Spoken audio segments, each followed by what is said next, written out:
All right, I'll go ahead and call our meeting to order. And I'd like to welcome everyone tonight to our meeting. At this time, you would join me in a moment of silence.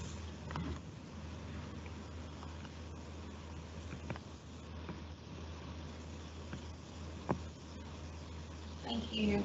This time, if everyone would stand and say our pledge.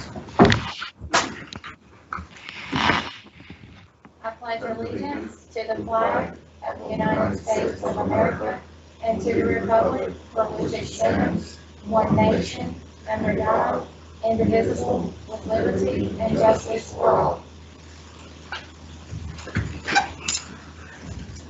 Thank you. We have all board members present tonight except for Ms. Bard. At this time, we need to approve our agenda. And I do have one item to add for tonight. Need to add this under item I to our agenda, and it is to award a bid for gym roofing systems contractor for the east and west campuses. Need a motion to approve the amendment.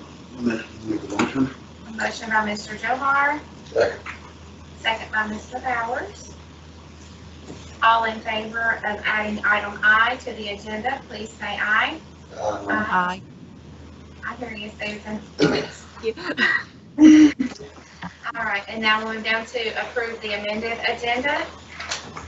I need a motion. I make a motion. A motion by Mr. Johar Second. and a second by Mr. Bowers. All in favor of approving the amended agenda, please say aye. Aye. All opposed? I hear none. And we'll move down to recognitions. Ms. Embry?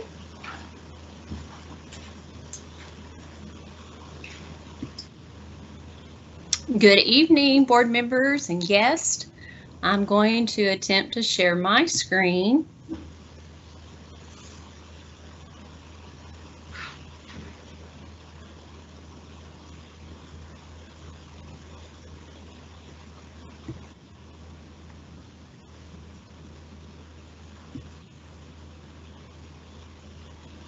All right, I'm assuming you guys can see this now on the big screen. Yes. Awesome. Our tech guys, just a shout out to them. They are amazing. I want to recognize tonight our junior and senior beta club members. They actually were able to compete at state virtually this year. It happened last month, and we had several of our members both at North Middle and at the high school that placed in various categories, and they actually qualify for National Convention, which is in June at Walt Disney World. So I'm going to go through. We're going to start with the junior beta.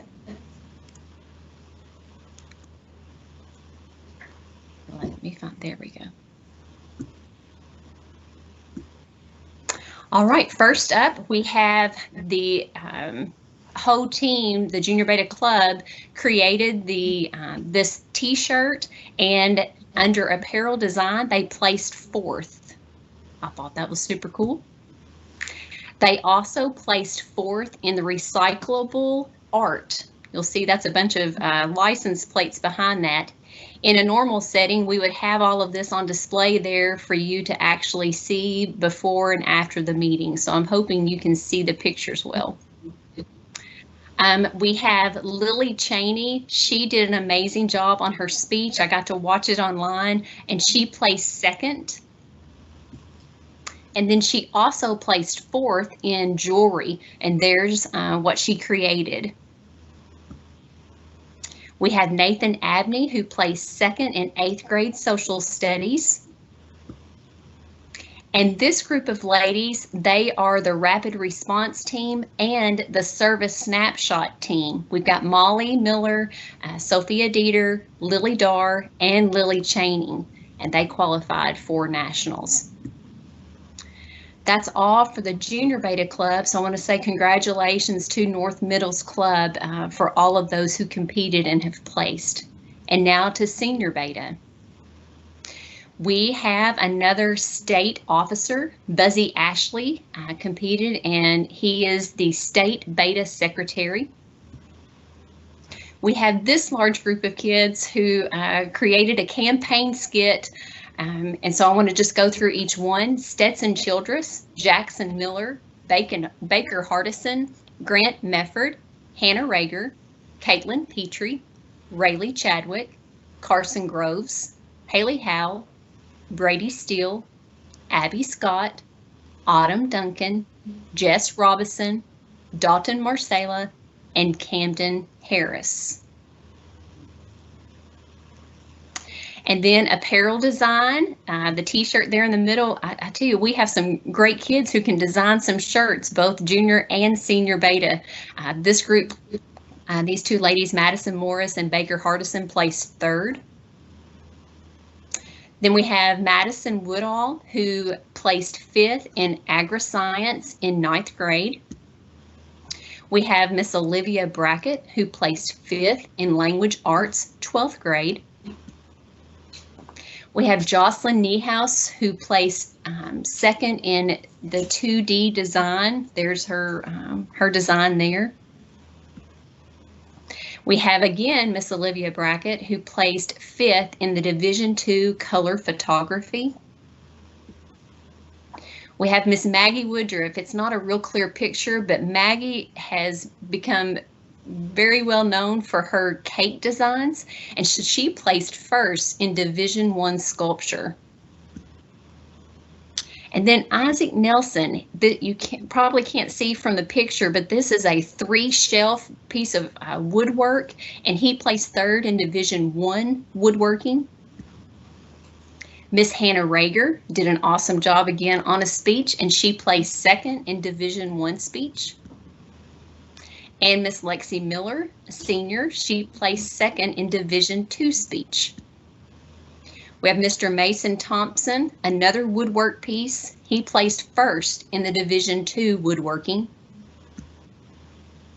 We have Miss Paige Lewis. She qualified as a leadership representative. And this group of ladies, they qualified through the service snapshot. That is Jess Robinson, Madison Morris, Hannah Rager, and Caitlin Petrie. And Miss Rayleigh Chadwick, I really wish we could see this in person because that's quite a piece of art. She placed first in the Division II sculpture. That is it on recognitions. I do just want to say congratulations to this group of individuals. I'm trying to find how I can get back. There we go. So just congratulations to our Beta Club members and our sponsors. It's been a crazy year, and to be able to figure out how to do this virtually, and they placed in so many different categories. So just very, very proud of them. Thank you so much. Thank you. Great job. Congratulations to all. I think we need Maggie to bring a cake for us to sample. So. All right, so we'll move on down now to our treasurer's report. Mr. Litfinger. Thank you, Chairman Rager. I am bringing to you the financials as of February 28th. You all see it on the board? Yep. Excellent. All right, so the revenues, our beginning balance is up by 7.3 million at 30.97 million. Our SEEK revenue is unchanged. Our monthly receipts are down 7.6 million from last month, which is purely a reflection of the TVA funds that were brought in, and they're down 125,000 from the same period last year. Federal is down 137,000, while state is up 320,000. Taxes are down 172,000. Other revenues are up 9,000. Food service is down 284,000. That's just in the revenues. It's not the balances aren't down. And then daycare remains unchanged. For a total monthly receipts of about 2.97 million for a total revenues of 33.94 million. The expenditures and expenses, just regular fund expense about 338,000. Debt service about 441,000, food service 166,000 for a total of $944,702,000. Payroll about 2.577 thousand. or excuse me, that had been nice, wouldn't it? 2.577 million, excuse me. Accounts payable, it's down about 338,000 compared to the same period last year. That is the timing of the debt service payments. The significant bills in February were the debt service payments, Old National, of $440,000. Payroll is down 193,000 versus February of 2020, and the sub costs are down 75% when compared to last year. For total expenses of 3.55 million. Accounts payable breakdown: fixed and mixed expense about 771,000, utilities almost 106,000, and variable expenses about 67,000. Further breakdown: general fund had about $290,581. Fund 2 and school activity is about 47,000. Debt service 441,000. Food service 166,000, and that closes that out.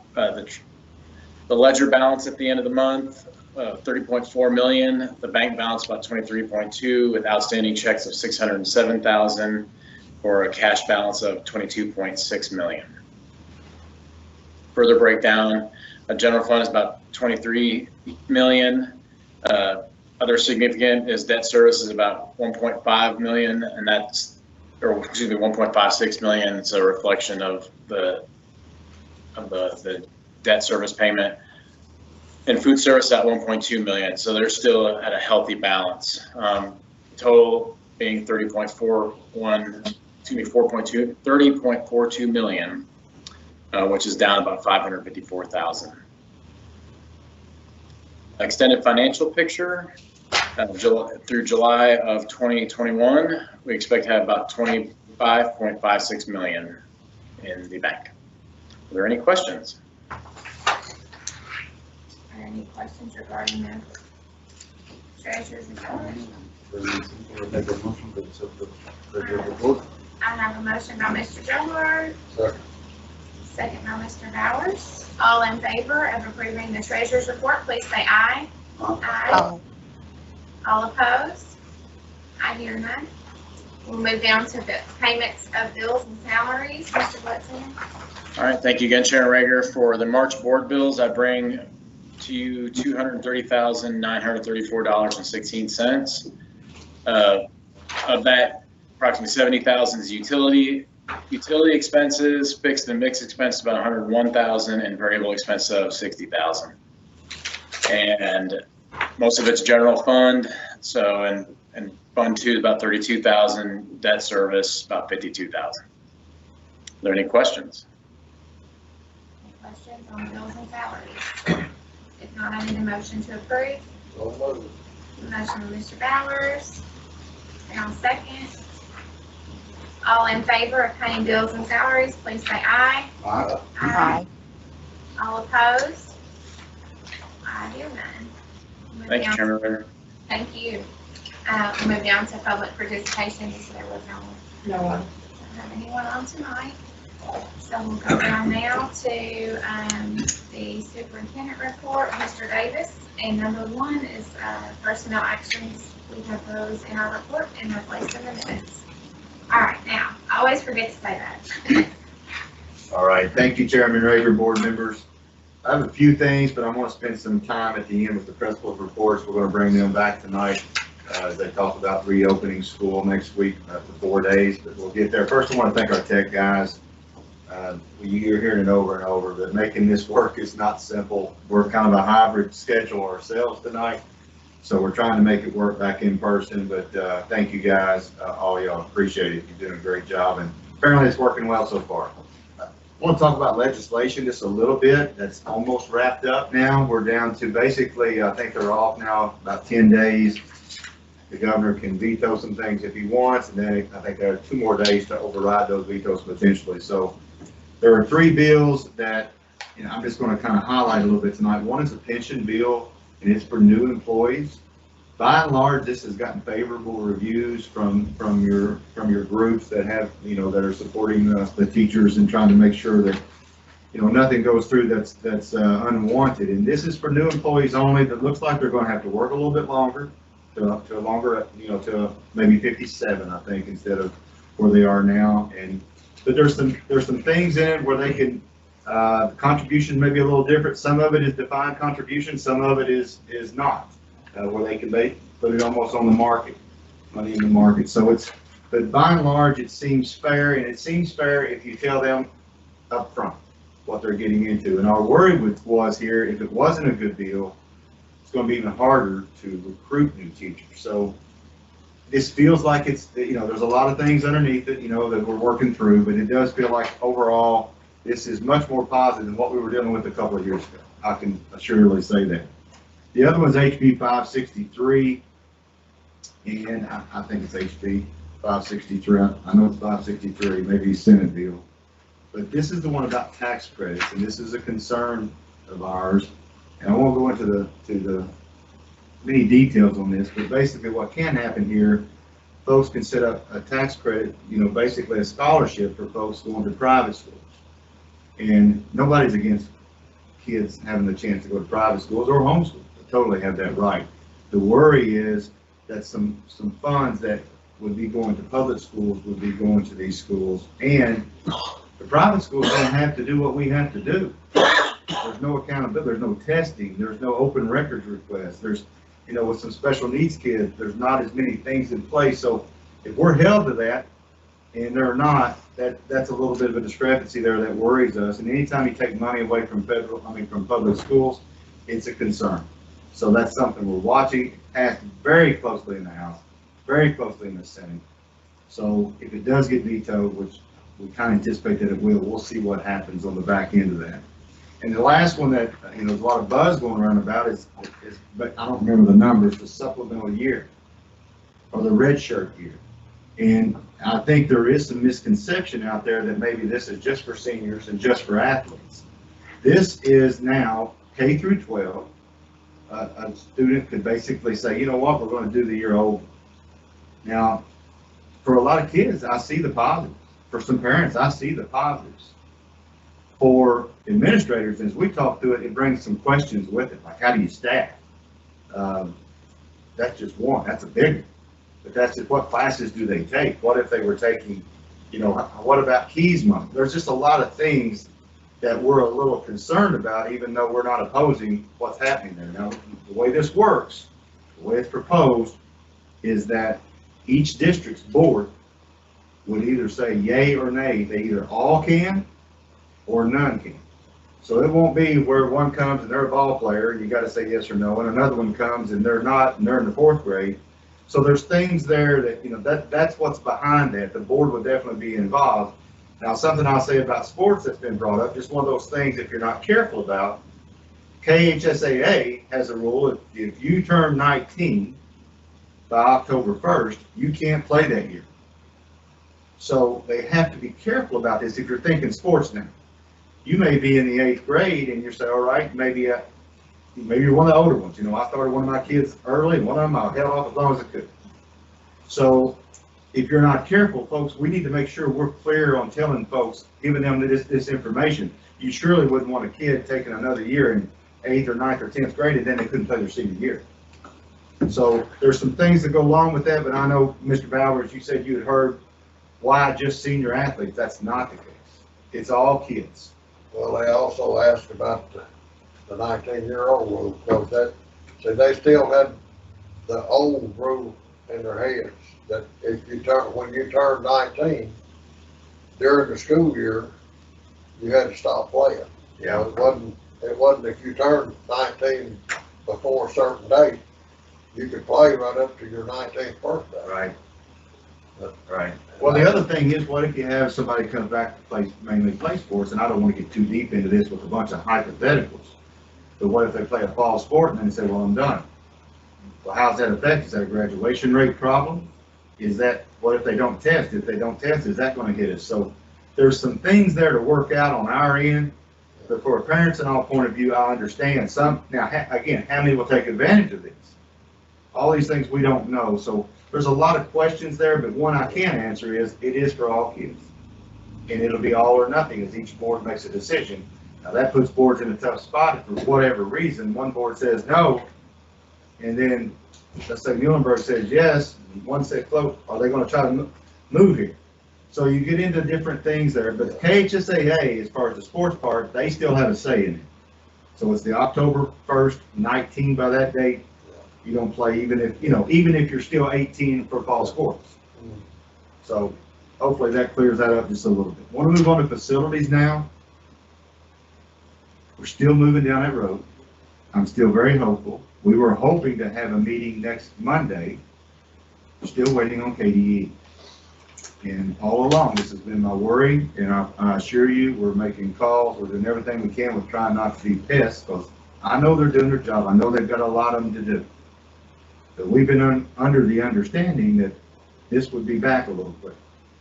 So I don't think we're in danger of not making it happen if everybody approves this, but we would like to get it done sooner rather than later, so we can get the word out and fully make plans for this. So looks like Monday may not work now, which means that, and Eric may speak to this a little more later. Eric, if you're on there, I know you can jump in anytime you'd like. He's been doing most of the conversations there, but Eric, what do we look like now? Is Monday out for sure? Not positive. I'm pretty sure that it is out of the question for Monday. So the way our advertising will have to work is it's going to be, we have to put an ad in the paper at least 2 weeks prior in order to get the 7 days, just because our meeting falls on Mondays. If we adjust the meeting to a different day, then that's certainly possible that we could have it prior to spring break, should they get it complete. But that's something where I've called them and will continue to call them and ask them about, can you get it done? Can you get it done? Can you get it done? So that's the biggest crux that we have right now, is just making sure that KDE is getting the information for us in order to proceed with these meetings. And that's been the most difficult portion. And again, the way this works is that they're kind of doing their approval now. We approved a plan, sent it to them. They're looking at it. They may come back with some comments or questions that we then have to answer as a committee. And it goes back to them. And that's what worries me again. And then they've got to give us thumbs up or down. Then it comes back to us, and then ultimately it comes to the board. So the timeline, we're still thinking we're okay. We are actually looking at cafeteria now, different options for the cafeteria. We've been working with Scott Knoll and another one of his guys, and I think we have a visit. Is it in like a couple weeks? Yeah. Soon, right? We're going to visit some schools and kind of look at some different layouts. So we're excited about that. Everything, again, we're moving as if this is going to happen. And if it doesn't, then we'll back off and do it another time. But we can't wait on KDE to start planning. That's why we're doing that. And it's important to me, for our folks to know, we're not just saying, we're not trying to override any process.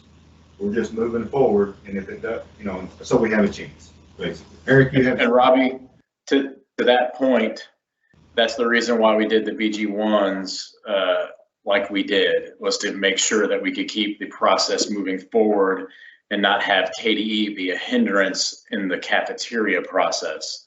That's why we had the boards, approve the BG1 with the general fund funding, with the understanding that we know as long as we get that district facility plan complete, that the funding source will then change more to the SFCC dollars, which will offset the general fund dollars. We're excited about it. I mean, I'm certainly hoping this goes. I think it's a good thing for everyone.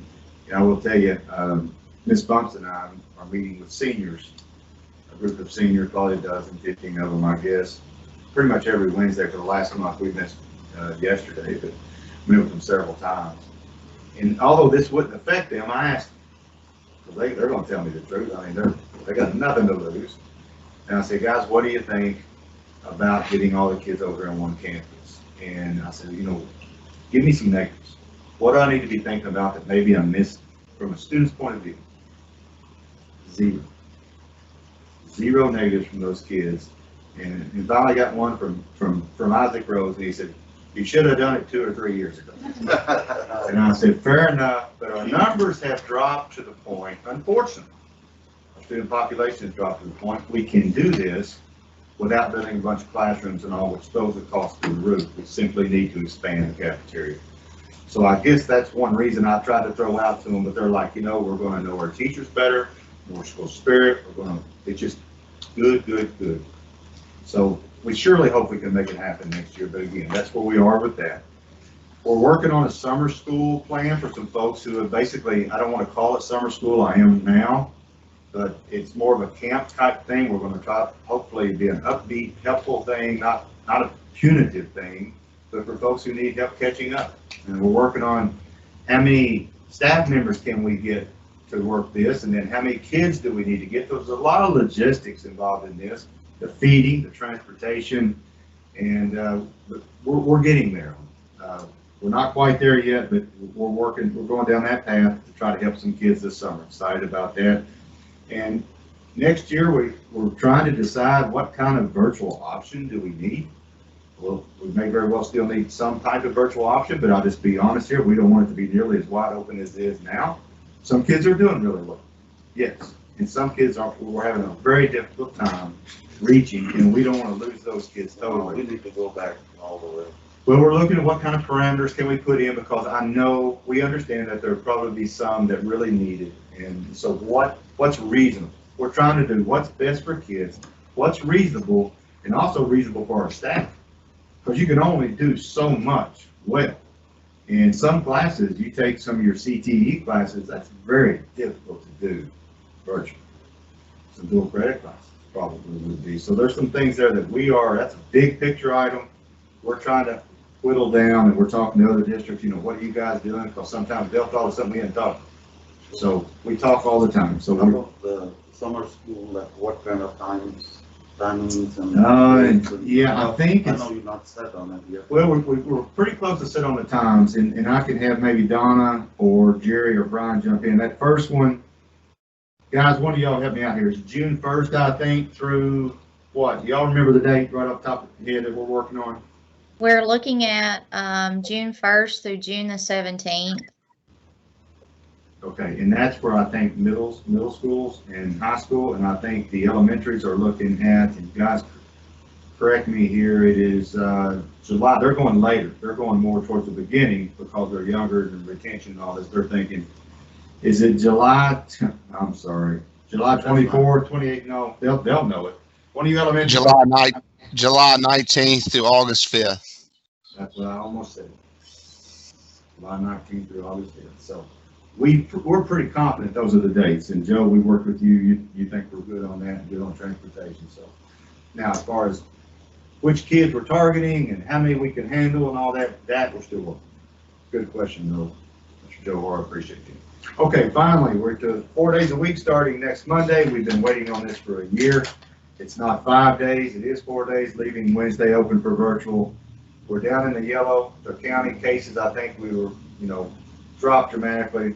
Had our vaccinations. Most will be over 10 days out, I think, by Monday, with all folks on their second vaccination or second shot.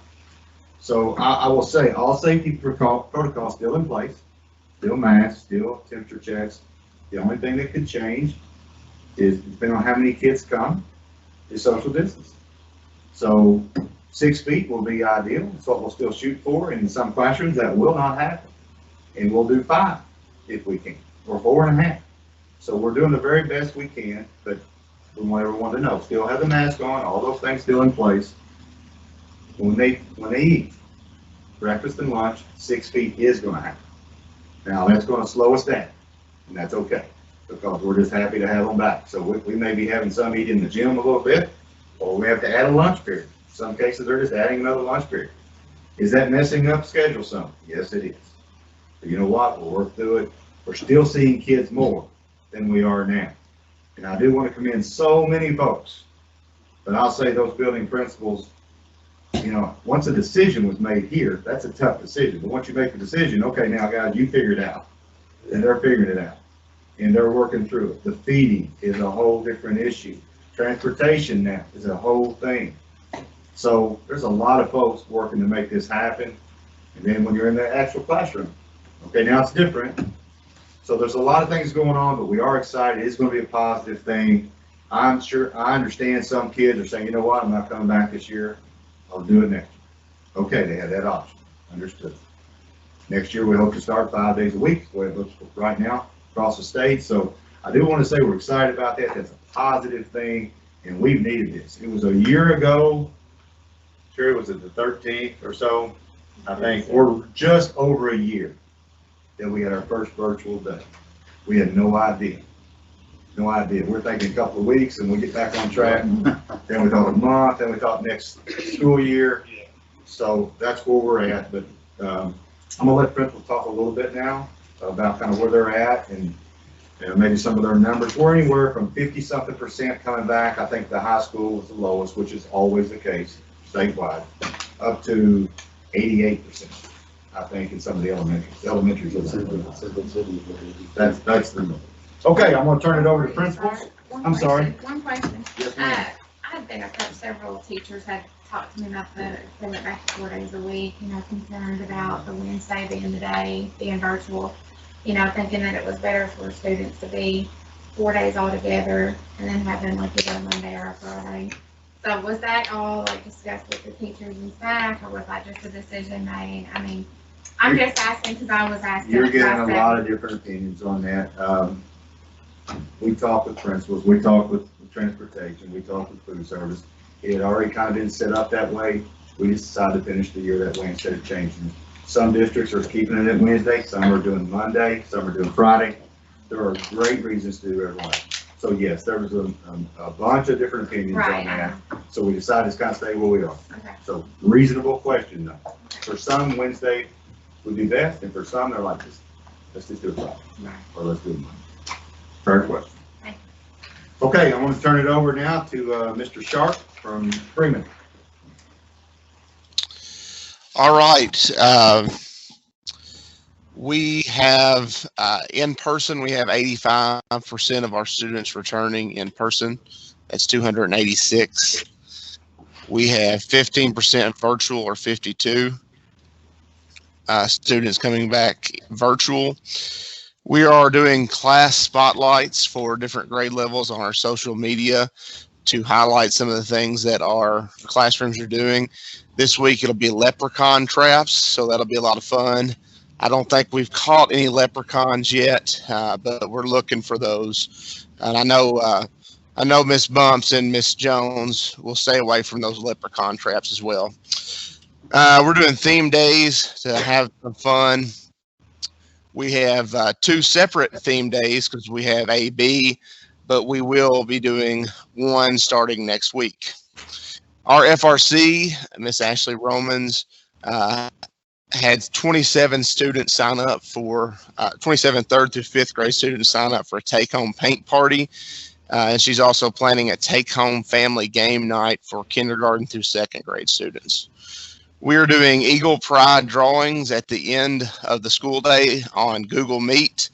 And it's where I have a bingo cage and I pull a number, and the fastest teacher to put that number in the Google chat gets to win a prize, and then gets to pick a student to win a prize. And right now, Mr. Dylan Lyle is always the fastest to win a prize.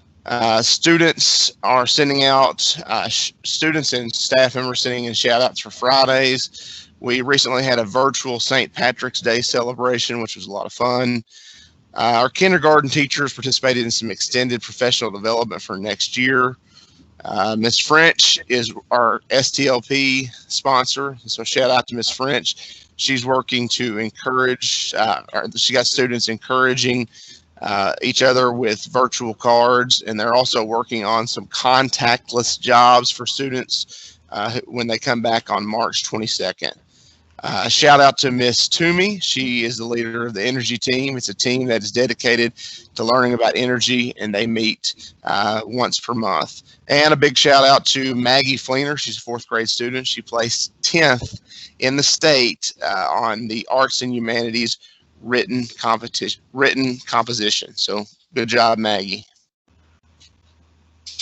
Thank you, Mr. Sharp. Okay, we'll go to Mr. Wells from South Elementary. Well, good evening, everyone. I would like to first start off with an announcement concerning one of our 5th graders. Her name is Morgan Johnson. and wanted to share that she received 11th place out of 29 competitors in the 150-meter backstroke at her state swim meet this past weekend. And she was the youngest in the 100 backstroke for the top 16. So we're very proud of Morgan Johnson, again, one of our fifth graders at South Elementary. As Mr. Davis was saying, one of the biggest challenges that we're facing right now is getting the lunchroom set up in areas for feeding. The ESSER funds have been critical in getting our lunchroom ready for this for next Monday. We will have 403 students if everybody shows up, and that leaves 98 virtual students. Another thing that's been challenging for us, and this is just a bunch of shout outs that I want to give at this time, and I'm going to wrap it up. We've been down 2 custodians recently, and that's half of our cleaning staff. So a big thanks to all those who have helped while we've been scrambling to get everything done with cleaning. A big thank you to our teachers and staff for helping in the afternoon. They've been putting in a little extra time before they leave. A big thanks to Jimmy Fleming and his crew. They've been sending over guys from time to time to help. There's we've got a gentleman there this evening filling in. And then another big thank you to Donna Bumps for sending help our way when she can. Also, I want to thank Melody and Abby at the board, Miss Scott and Miss Browning for all their efforts in trying to secure subs. It's been challenging with everything going on, and I think we're headed in the right direction now. I think we've got some folks that are starting to apply. And finally, a huge thank you to our head custodian. Her name is Melody Knight, and Mike Jernigan. They have really stepped it up, and it's been stressful on them because we just don't know who's coming for the evening shift. Sometimes we'll have help, sometimes we won't, and they're having to make adjustments on the fly, putting in extra time and doing extra things, and it's been a little stressful for them. I have a lot of respect for what they do. I've been trying to help in the afternoons when I can, and cleaning is a major task right now. It always has been, but even more so with the pandemic. So a big thank you to Melody and Mike for all that they've done. That concludes my report. Thank you, Mr. Wells. And that, he illustrates the point that we have through this entire pandemic. It's very difficult to find subs, for be it a teacher or a bus driver, custodian, or whatever. So Mr. Wells is,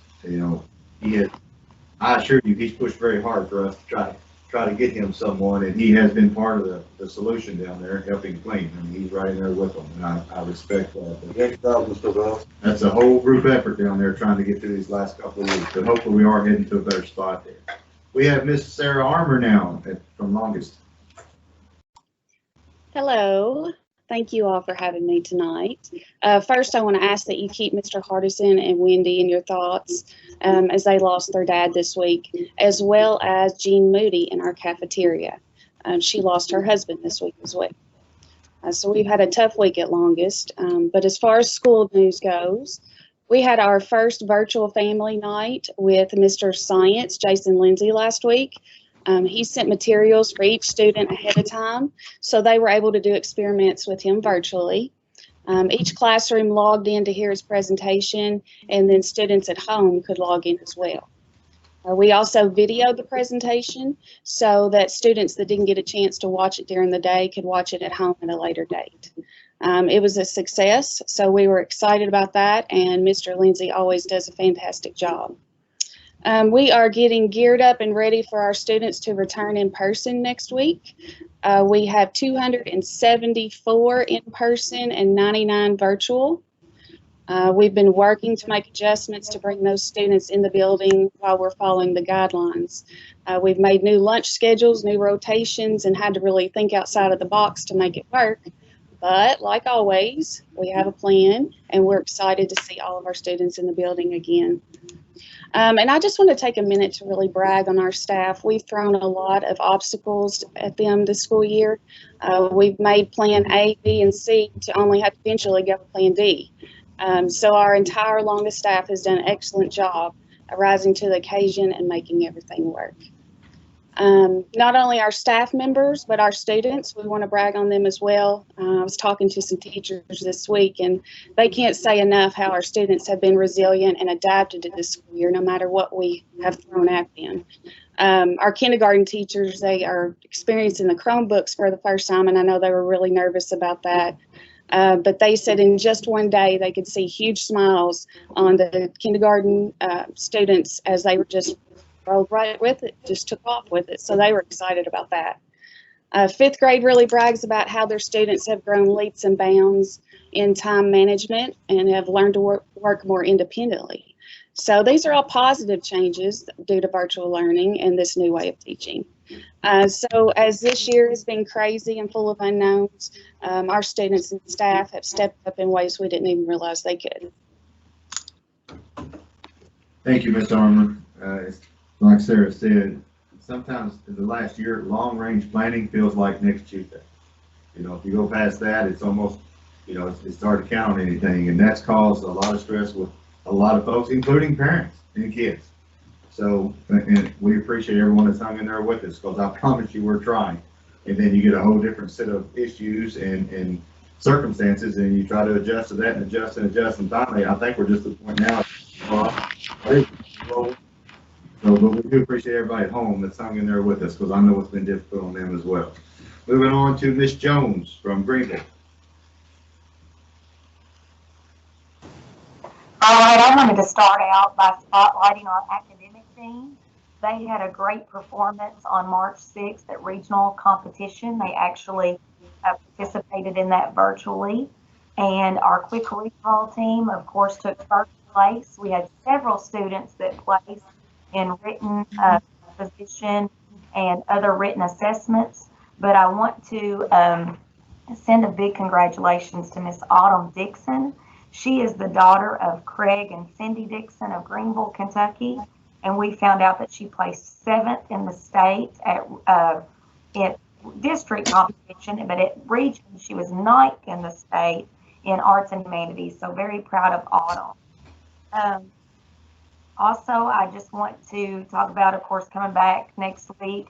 We are very excited. We have 77 desks set up in our gymnasium right now, and that represents each kindergarten student.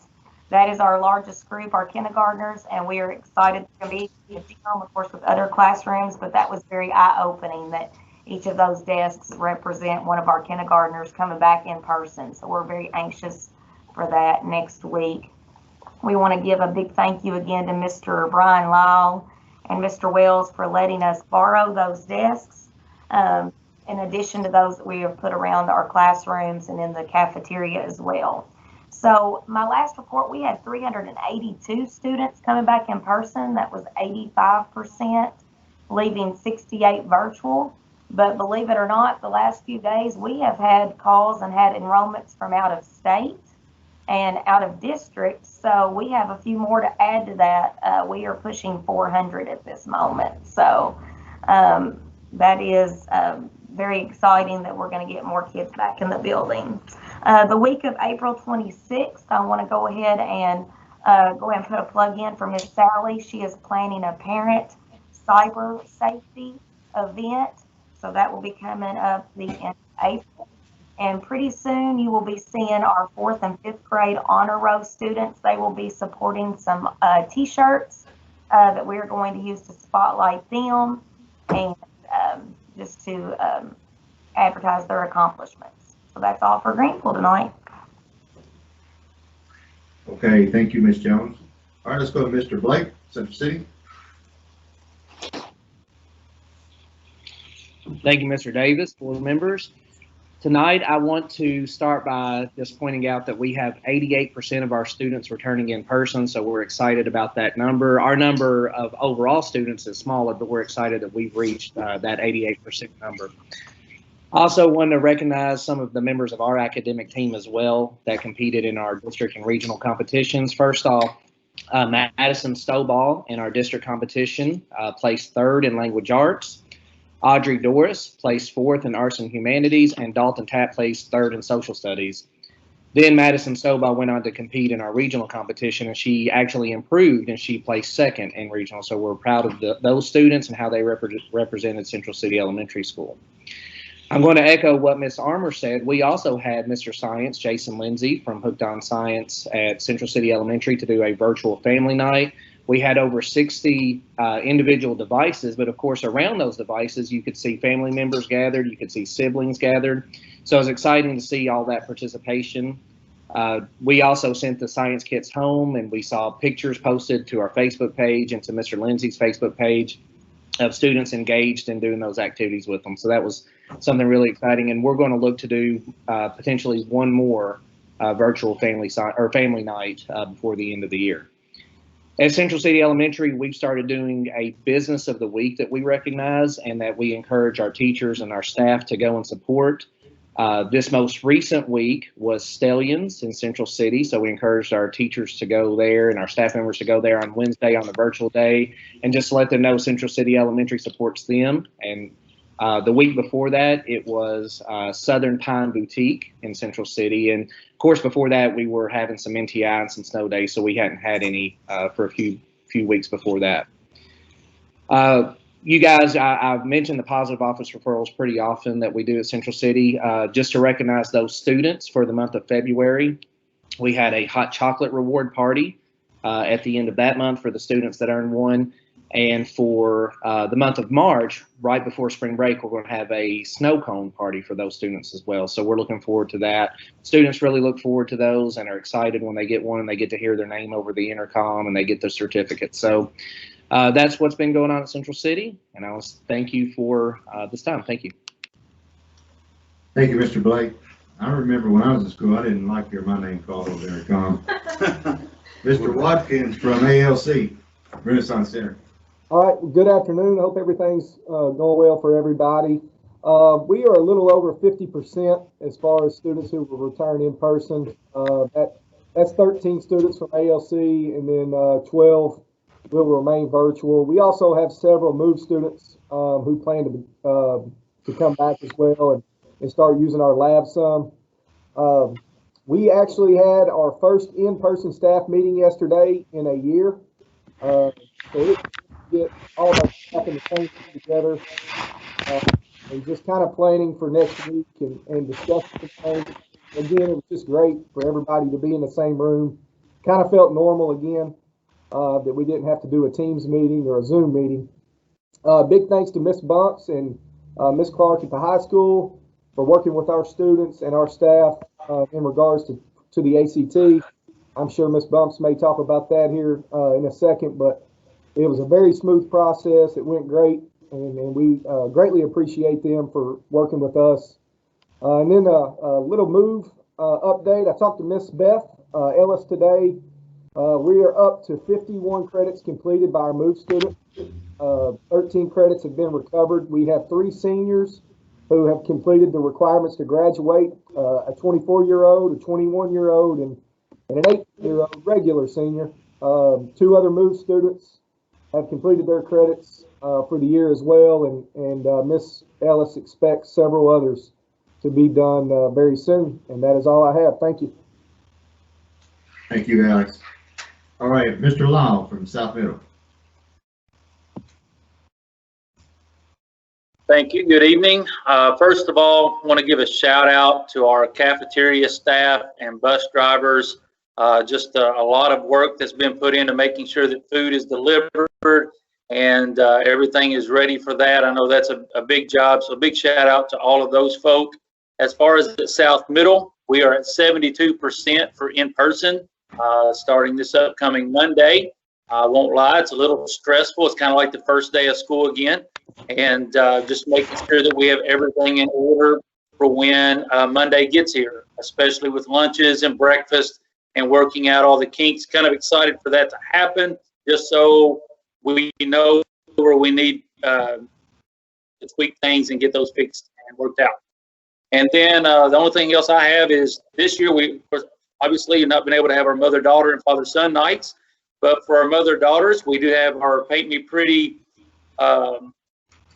little things that Paint Me Pretty things that they have that we'll be sending home with our female students. And then we also have father-son information that we'll send out for that. That's coming up soon.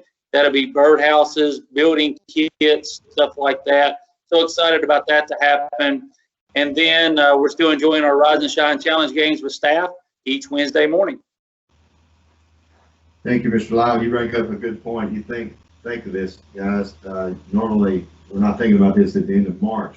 For some kindergartners, it's the first time they've ever been on a bus.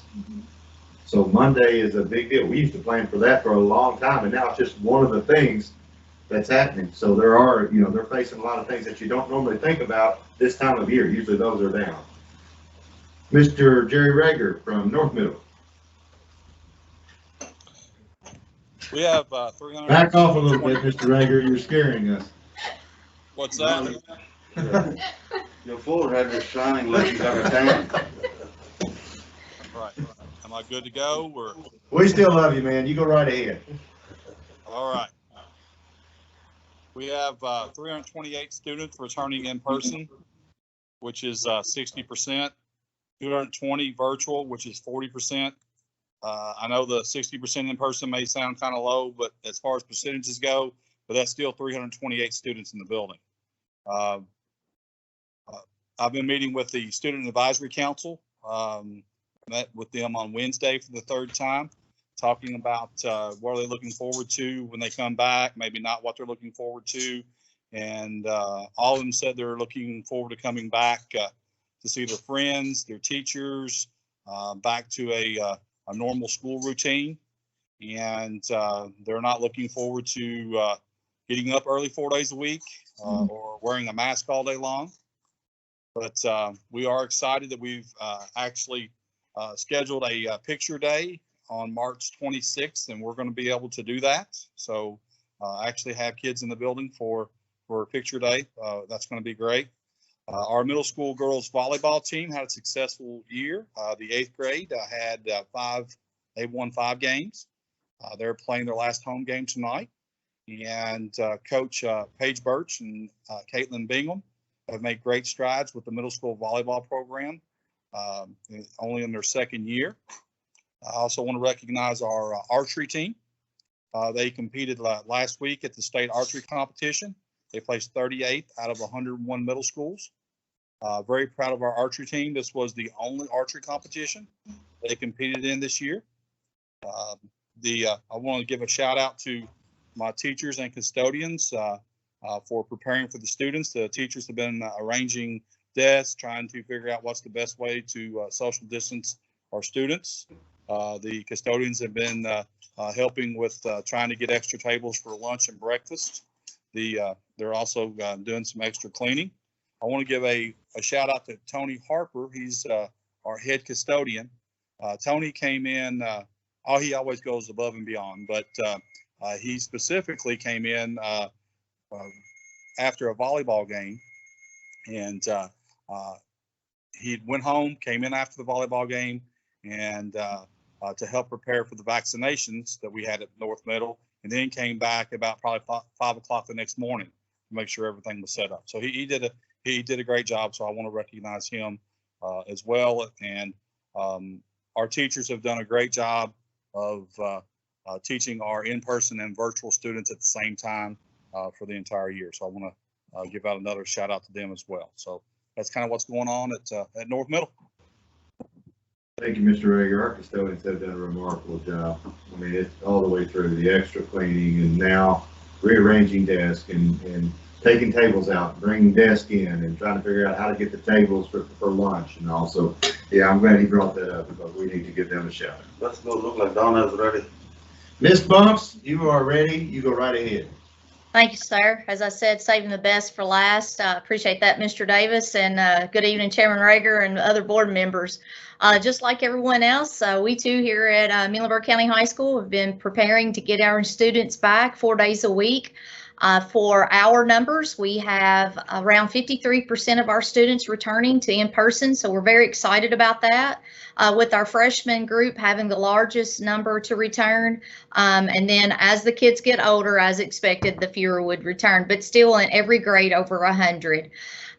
We're very excited about having some of those kids come in, particularly our freshmen, getting acclimated over the next couple of days because as Mr. Davis already talked about kindergartners, we have the same thing with our freshmen. They have not had an opportunity to step foot into the high school. And so shout out to our guidance counselors and Ms. Warner and Mr. Benton for finding opportunities to work times with those students and their families, both before, during, and after school hours, just to get them acclimated with where their classes would be located at when we do start back together. Some other items that we have going on at the high school, a big shout out to our cafeteria staff at East Campus. The health department stopped by and we were able to receive a 100 score again on our health inspection. So a great work is being done in that area, and I always appreciate Ms. Meffert and those that group of people. And we had an exciting time yesterday at West Campus when Austin Randolph and Lexi Miller were recognized as Murray State University FFA All-Region All-Stars, essentially, and that was demonstrated. They were selected because they demonstrated leadership through FFA. The way Dr. Brandon best described it, and I think to help others to understand, is essentially when you have the all-region team with basketball, that's what these two people represented in FFA, and very proud of Austin and Lexi and excited about them going to Murray State and the scholarship opportunities that they will have just from those rewards. Also yesterday evening, I received some exciting news about senior Charles Graber. He received a direct appointment to the United States Air Force Academy. He is one of the 1,200 that were accepted into that for the class of 2025, but that is also out of 9,700 applicants. So we're very excited for Charlie, and Charlie is actually one of our senior members that Mr. Davis and I get to meet with on Wednesdays, as well as Dia, Mr. Johar's daughter. So we have been enjoying meeting with those students. We are continuing on with our seniors and helping them get prepped with that next level of post-secondary education for those who are interested in going to college. And we continue to hold Kia events thanks to John Bergman with Kia, as well as Nick Hines and Lisa Green with Muhlenberg Achieves, and Mr. Barrett and Miss Bowers. It's just a big team effort. And even if we get just a couple of seniors in after hours, that's more than what we had before, and helping them getting that FAFSA taken care of and ready for the next level. As Mr. Watkins already said a while ago, ACT was successful. We had 85% of our juniors as well as 85% of our seniors to come in on the 2 Tuesdays to take the ACT. Our students who receive accommodations, our special ed teachers and many others have been working with those students, and they get extra days to get that completed.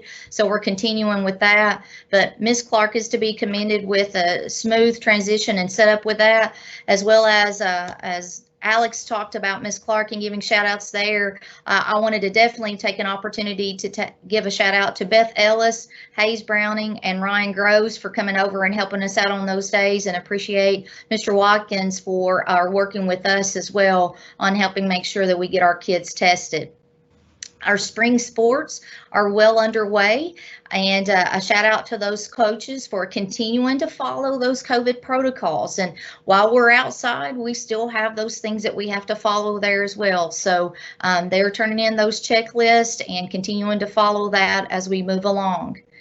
One of the things that I think that has come out of meeting with our seniors, I'll wrap up with this item, is just, what are some things that we can make the best of what's not only left of your senior year, but also to make it exciting to want to come back to 4 days a week? And oftentimes we forget about how can we continue with celebrations. I know the elementary principals as well as the middle school principals have done a great job with continuing with recognitions of honor rolls and parent nights and things of that nature. So one of the first things that we're going to do the week we return on that Friday is show some honor roll recognition for our students and provide them some popcorn and water as a little treat on that day. So we're looking forward to that. And double doozies are back, and they're most excited about that. And we were able to give all of our juniors and sophomores who came in on the ACT days some double doozies. And I know our senior advisory council, Mr. Davis will attest to this, have been able to enjoy those as well. So thanks again, and that concludes my report. Thank you, Ms. Bumps. The double doozy cookies are the best cookies ever invented. It's hard to even describe them. And Real healthy. yeah, they're very healthy too, we think, as well. And hats off to our cafeteria folks for doing that above and beyond, totally for the kids. And maybe an adult or two that gets one, but they're great. So that took a minute. I knew it would, but I think you're better off hearing from them talking about their folks and their schools than me kind of giving you an overview. So glad you kind of bear with us on that. But as you can see, we could just brag on so many different people, and I mean it's all real. And we're missing something I know of which we had mentioned, but we could go on and on and on. And I'll include several, a lot of parents that have really rode with us and tried so hard to try to make this work and just kind of giving us the benefit of the doubt. One of those, God bless them, they're trying kind of things. And sometimes that's where we're at. It's not ideal. You don't want to pretend that virtual is always where you want it to be. It is not. We want kids in person as much as we can. But so thanks to everybody that has made this happen. Seems like there's some light at the end of the tunnel. We're heading to a better spot. I wanted you to hear from them just a little bit. So, barring any questions. I want to give a shout out to our basketball team too. We've only lost one game all year. They are ranked anywhere from 12th to 20th in the state, depending on the poll. The boys basketball team is, and they are in the district final tomorrow night, and will be favorites in the region right now. So, yeah, good point. Thank you, sir. I think I'm finally finished. Well done, Tiger. All right, thank you all. We'll move down now to our attendance and enrollment report. Mr. Freeman. Good evening, Chairman Rager, board members. Just real quickly want to go over the 7th-month attendance report, February 19th through March 18th. The enrollment for the month was 4,303 compared to 4,399 this time last year. That's down 96 students for the month compared to last year. It's down 5 students from last month, our previous month this year, and down 84 students from the last day of school ending the 1920 school year. Have any questions? Looking good. Thank you very much. And then we'll go down to the next item, a review of personal information, data security practices, guidance, and implementation as stated in regulation to be held by August 31st. 702 KAR 170 section 3. Mr. Wells. Board members, as a district, we must follow the state's guidelines, best practice for data security. We do follow these guidelines. Some of these guidelines include email security, password policies, vendor agreements, server security, and educating our end users about best policies and practices. Thank you, board members. All right, so now we'll move down to our board action items. And item A is to consider our technology plan. Mr. Wells. Again, board members, this is our yearly submission of our technology plan. This will be for the upcoming school year. Some of the items of note will be Chromebook parts for the one-to-one Chromebooks, Windows software licensing, continue to support SDLP at each school, continue the lease of a wide area network, move towards digital driver's license for the digital citizenships that we teach, and continue support of Google Classroom. I'd be happy to address any questions if you have any. Is there any discussion on that? If not, I need a motion to consider the technology plan. Make a motion to approve. I have a motion by Mr. Johar. Second. And a second by Mr. Bowers. All in favor of considering the technology plan, please say aye. Aye. Aye. All opposed? I hear none. We move down now to item B, to approve the 2021-2022 school calendar. Mr. Freeman. Thank you again, Chairman Rager. This is the final step as far as we approve the 2021 school year calendar. Last month, I presented to the board the calendar that the calendar committee is recommending for you all to approve tonight. Just real briefly, just a couple things just wanted to emphasize. It's 164 days student instructional calendar, 1,066 hours, which meets the state guideline of 1,062. We will have 4 PD days consecutively, August 9th through August 12th. We'll have staff work days August 13th through the 19th. Opening day for staff would be August the 20th, and the first day for kids would be August 23rd. Just highlight a couple of other important dates. October 4th through the 8th would be fall break, and also April 4th through the 8th of 2022 would be spring break. Last day for students would be on Friday, May the 13th, and then closing day for staff would be May the 16th. Also, just keep in mind that the school day would be the same amount of instructional time as this year. The only thing that we think that we'll be able to improve would be we will be able to start if we have all students on one campus for East and West, the 9th through 12th, that we think we'll be able to start about 10 minutes earlier than we do this year for middle school through high school. So hoping that plan gets approved. Any questions? Any questions? If not, I need a motion to approve the 21-22 school calendar. So moved. A motion by Mr. Howard, and second by Mr. Jones. All in favor of approving the 21-22 school calendar, please say aye. Aye. Aye. All opposed? I hear none.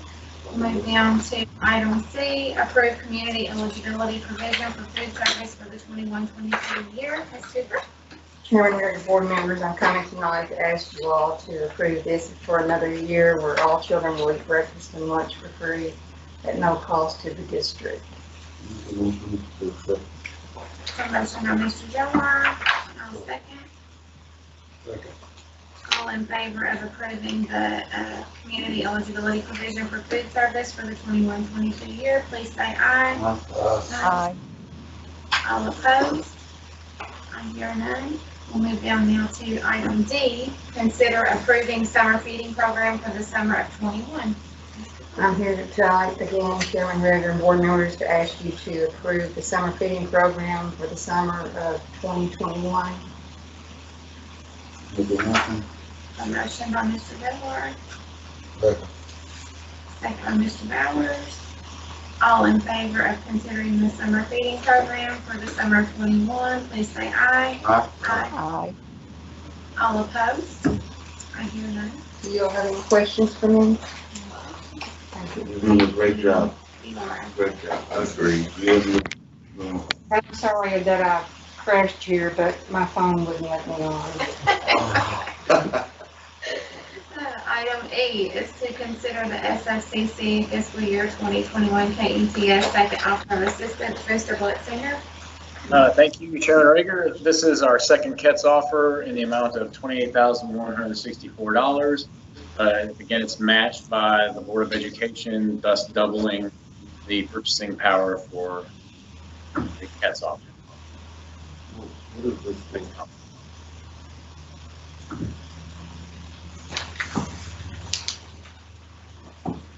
He said, what is it?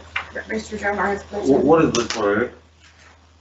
It's SFCC dollars. Basically, it's the funds that they give to us that they will match if we put up to $28,164 and restrict it for technology spending.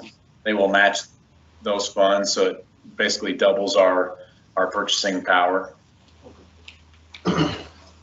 Thank you. Yes, sir. Motion. Motion by Mr. Gilmore, and I'll second. All in favor of considering the SFCC fiscal year 2021 KETS second offer of assistance, please say aye. Aye. Aye. All opposed? I hear none. Move down now to item F, to consider the purchase of one standard school bus and one special needs school bus. I abstain my This is kind of in addition, we're planning on using some of these ESSER funds to purchase these buses. Unfortunately, we won't be able to save anything like you're hoping, Mr. Johar. Why? But yeah, it's for one standard school bus, and we also need to get a special needs bus. The total cost of the district is $218,206. This also continues to allow us to direct more ESSER funds into direct services, allowing us to get additional funds in the future. Get a bus. Any questions? I need a motion to approve. Motion. Motion by Mr. Detmer, second by Mr. Bowers. All in favor of considering the purchase of a standard school bus and a special needs school bus, please say aye. Aye. Aye. It's gonna be yellow there. All opposed? I hear none. All right, so item G is to award bid for parking lot resurfacing at Muhlenberg County High School East Campus. All right, thank you. We did put out a request for proposal for resurfacing the lot, or the parking lot, not the parking lot, but the bus entrances at East Campus. They're pretty torn up. We'd like to recommend Road Builders at the cost of $69,761, but they also provided us quotes for resurfacing the student drop-off loop and entrances for an additional $32,407. And this is going to capitalize on having some of their equipment out there already, which is the largest amount of the cost, which are going to need to be done in the future anyway. So we're trying to eliminate additional costs by getting it done at once. So that would bring the total up to $102,168. And I'd like to recommend that we do that. So the loop is going to be done from the entrance of the school to all the way to the back? No, the loop, the 69,000 is where the buses go in, that loop. And then the entrances are going to be the two entrances that are up front. And then the student drop-off loop is the one that kind of goes up by the front door at East Campus. Okay. Any other discussion? If not, I need a motion to award the bid to Road Builders to resurface the East Campus. Motion by Mr. Bowers. And I'll second. All in favor of awarding the bid to Road Builders, please say aye. Aye. All opposed? Now the next item H is to approve the BG2 outline specifications and BG3 statement of probable cost regarding the roof resurfacing at the Muhlenberg County High School East and West campuses. So basically the next two agenda items are procedural for the roof resurfacing at the East and West campus gyms. The outline specifications are what the architect provides to KDE as well as the contractors, so their scope of work, and then the statement of probable cost is what they estimate the cost to be, and that which was kind of falls in line with what the BG1 already has stated, but this is something that the KDE wants to have on file as well. So just need you all to approve these documents for the next step. A motion by Mr. Johar. Second by Mr. Bowers. All in favor of approving the BG2 and BG3 for East and West Campus, please say aye. Aye. All opposed? I hear none. And then our added on item is to award the bid for gym roofing systems contractor for East and West campuses. Mr. Flipfinger. Okay, last one. This is the architect puts out the bid for this portion of the work for roofing systems. We'd like to award it to Preferred Construction, who came in at the lowest bid of $498,900. The highest bid was actually a $690,000, which this is significantly less. Also, Preferred Construction did the roof at the central office and did the emergency roofing over at the ALC. So we've worked with them in the past, and they have done very good work for us. So we're pleased to bring this to you all to approve. Make a motion. A motion by Mr. Gilmore. Second by Mr. Bowers. All in favor of awarding the bid for the gym roofing systems contractor for East and West campuses to Preferred, please say aye. Aye. All opposed? I hear none. Thank you. Thank you.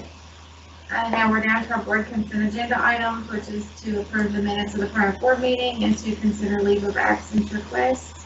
And everyone's had this in their packet for review. Are there any questions or discussion? If not, I need a motion to approve. Motion by Mr. Bowers. No second. All in favor of approving the board consent agenda items, please say aye. Aye. Aye. All opposed? I hear none. And we're down to adjournment. Make a motion. Motion by Mr. Johar. Second by Mr. Brown. All in favor of adjourning, please say aye. Aye. Aye. All opposed? I hear none, and we're adjourned. Thank you.